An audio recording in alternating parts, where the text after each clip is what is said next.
Hello friends, আমি Ruby সরকার চলে এসেছি তোমাদের কাছে একটা নতুন মিনি ব্লগ নিয়ে। অনেক দিন বাদে আমি তোমাদের এখানে এলাম, কারণ একটা দুর্ঘটনা ঘটে গেছে, যার জন্য আমি আসতে পারিনি।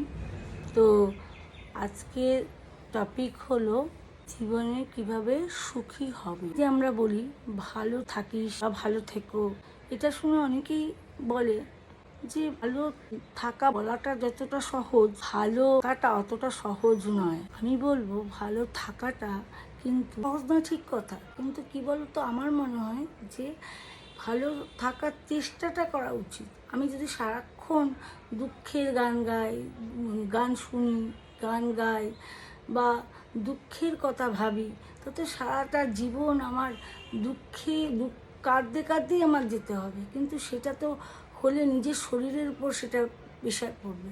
কিন্তু তুমি যদি নিজেকে ভালো আসো, নিজেকে ভালো রাখতে পারো, কষ্টটাকে সহ্য করে তোমাকে আনন্দের গান, গল্প, হাসি, ভিডিও এইসব দেখতে হবে, তাহলে দেখবে তোমার মনটাও ভালো লাগবে। তার কারণ হচ্ছে কয়েনের এপিটোপিক, মানে একদিকে দুঃখ একদিকে কষ্ট আমাদের জীবনে লেগেই আছে। এবার যখন আমরা কষ্ট আর আনন্দ আমাদের সঙ্গে লেগে যাচ্ছে, কিন্তু আনন্দটাকে আমরা ফিল করি না। আনন্দটাকে কি করি যে না, আনন্দটা হচ্ছে নিমেষে ফুরিয়ে যায়, কিন্তু যখন দুঃখ পাই মনে হয় যেন দুঃখটা কাটতেই চায় না, কাটতেই চায় না। এইভাবে করে তো আর জীবন কাটানো যায় না, তাই না? ইচ্ছা না থাকলেও আনন্দের গান শুনতে হবে, হাসি তামাশার মধ্যে থাকতে হবে। তার কারণ হলো যে আমরা যে আনন্দটাকে যদি অ্যাকসেপ্ট করে দুঃখটাকে যদি হজম করি, তাহলেই কিন্তু জীবনে সুখী হতে পারবে।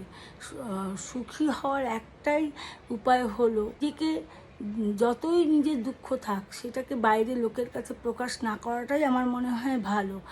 যেমন মনের উদ্দেশ্যটাই তাই, দুঃখটাকে নিজের ইসেতে। তাই আমি বলবো যে দুঃখকে হজম করে নিজের ভেতরে তাকে সহ্য করে আনন্দটাকে আহ্বান করাটাই হচ্ছে জীবনের একমাত্র লক্ষ্য।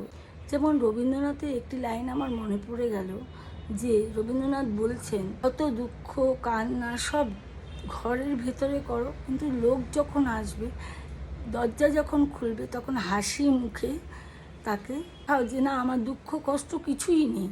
দুঃখকে, আনন্দকে বরণ করো। লোকের মাঝে আমি আনন্দ আছি, হাসছি, খেলছি, কিন্তু দুঃখটা অন্তরেই থাক, প্রকাশটা আনন্দেরই থাক। এটাই ছিল আমার বলার। একটা কমেন্ট করে দিও, লাইক করে দিও, একটা কমেন্ট, লাইক, একটু শেয়ার করে দিও। Bye, tata.